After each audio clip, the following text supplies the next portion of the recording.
Remember to give a little extra time, Peter, even as these conditions kind of ease off. And they, as you said yesterday, this is not catastrophic for us. Please, no, not at all. Exactly, but it does change the way you have to drive out there. And I actually could argue these amounts, 2, 3, 4, 5 inches, even 6 inches, sometimes we're like, oh, we're hardy Central New Yorkers, no big deal, we can handle it. And then you have a ton of accidents like there was today, not to mention the fact we're not used to driving in snow because we haven't had too much. Just a quick measurement check here, just about 3 inches on the weather deck table here. We've got some very thin freezing mist and drizzle and flurries falling. The amount of new snow between now and tomorrow morning is going to be very light, but it still will snow lightly. Let me show you what's going on. You can see that we still have snow on the map here, kind of in between lighter snow and sometimes some spots where it's a little steadier.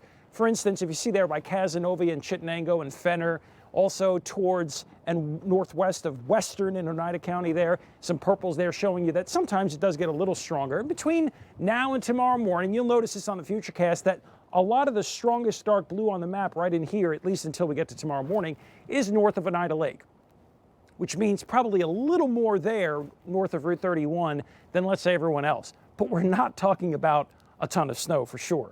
Then for tomorrow, it's just overcast with flurries and freezing drizzle. Now, in terms of new snow, here's what I think happens. I'll step out of the way so you can see the whole map, then I'll step back in.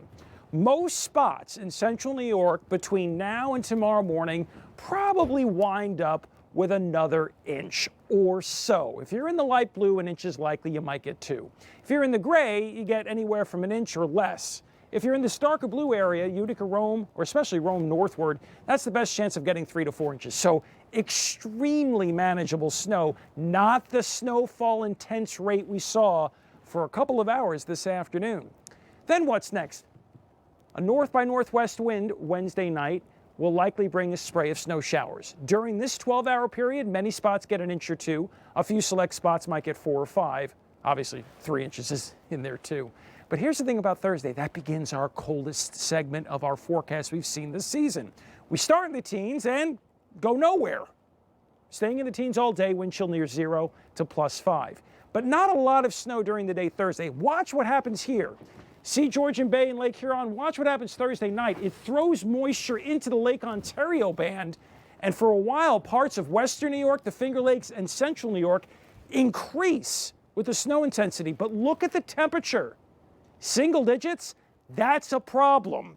When you have numbers in the single digits and you get this amount of snow, which again looks manageable, 1, 3, 6 inches or more depending on your spot, this is from especially Thursday night through Friday morning, that's going to be way worse road-wise.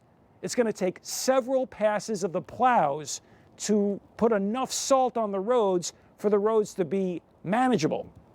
So let's watch that very carefully, especially late Thursday afternoon through Friday morning. I suspect that commute during that period is probably going to be poor at best and worse than what we saw today.